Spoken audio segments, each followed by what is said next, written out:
pemirsa, kembali lagi di Metro Plus masih bersama Mas Ditya Nandi Wardana. Kita masih membahas mengenai aplikasi menurut aku nih Jason unik banget. Karena ini aplikasi untuk hewan peliharaan. Bahkan ownernya juga bisa ya? Iya, ownernya juga bisa cari jodoh. Nah Mas Ditya, kalau tadi sempat mengatakan bahwa di sini juga ada fitur di mana hewan ini bisa dating. Nah, bagaimana proses untuk hewan yang satu ketemu dengan hewan yang lain yang dia memang ditunjuk oleh ownernya untuk saya pengen matchingin nih sama punya saya, itu seperti apa prosesnya? Jadi kita pakai fitur yang namanya Peto Date di situ. Jadi kita pilih preferences kita mau cari hewan yang seperti apa yang kita cari. Itu dari situ bisa ketemu banyak profil hewan.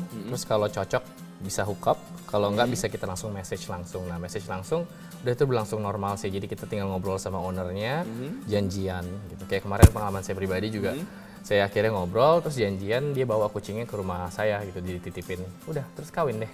Oh gitu, oke. Tapi gini, aplikasi ini kan juga dirilis pada bulan September begitu ya, 2016. Sejauh ini sudah sampai banyaknya yang base di Jakarta aja, atau ada di kota-kota lain atau bahkan di negara lain, Mas? Di kota-kota lain juga udah ada gitu, dan di negara lain pun juga ternyata ada gitu, karena fitur Peto Date itu kan global. Kalau fitur yang lain kayak shop atau vets kan memang itu ada offline activitiesnya yang harus ada vendornya, harus ada partnernya. Cuman kalau untuk Peto Date dan game itu di tiap negara Jadi bisa. bisa ya, jadi misalnya saya punya peliharaan anjing, Grace punya peliharaan anjing yang mungkin sejenis, dan saya tertarik untuk mengawinkan anjingnya Grace dengan anjing saya, itu tinggal unduh aplikasinya, kita tinggal bisa langsung matchmakerin begitu ya Mas ya? Betul, betul. Nah, tapi pertanyaannya kalau tadi Mas Ditya bilang ini sampai di luar kota, bahkan luar negeri, nah gimana bisa untuk mengadakan Peto Date ini?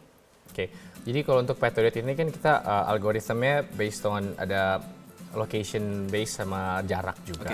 Jadi memang itu nggak memungkinkan sih kalau kita dapat jodoh di Amerika gitu kan, itu agak-agak irrelevan. Jadi kita memang utamain yang deket dulu dan yang preferences-nya paling kita cari dulu gitu sih. Oke, tapi kan ini sudah banyak sekali begitu ya, downloadernya sudah banyak, lalu jangkauannya juga dari berbagai kota bahkan dari berbagai negara. Dari aplikasi ini apakah ada komunitas-komunitas begitu terbentuk, yang baru terbentuk, komunitas pencinta hewan atau seperti apa?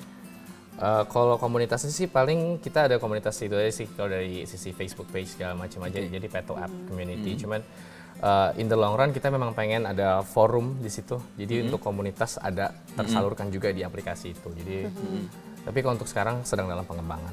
Gitu. Nah ada nggak kegiatan-kegiatan yang dilakukan dari Peto ini sendiri untuk bisa merangkul juga pemilik hewan-hewan, bahkan dengan hewan-hewannya juga untuk kumpul, mungkin melakukan sebuah kegiatan atau aktivitas mungkin?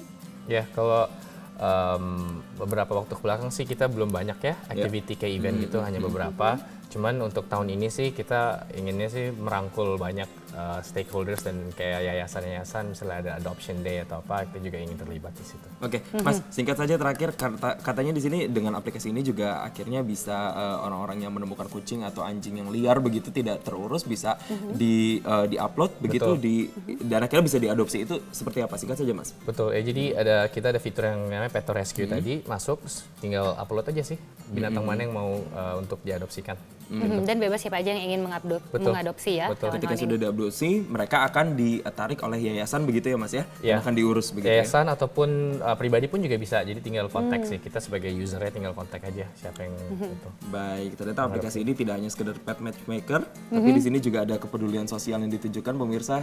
Jadi banyak sekali binatang-binatang yang mungkin tidak terurus dan tinggal di jalanan, tapi mereka bisa mendapatkan perlakuan yang layak juga. Setuju banget, jadi satu aplikasi untuk semua jenis hewan. Terima kasih Mas Ditya. Dan pemirsa, berakhir pula Metro Plus untuk hari ini. Saya Grace Blessing dan juga saya Jason Sambo, mewakili seluruh teman-teman yang bertugas pamit undur diri. Kita ketemu besok, sampai jumpa. Thank you.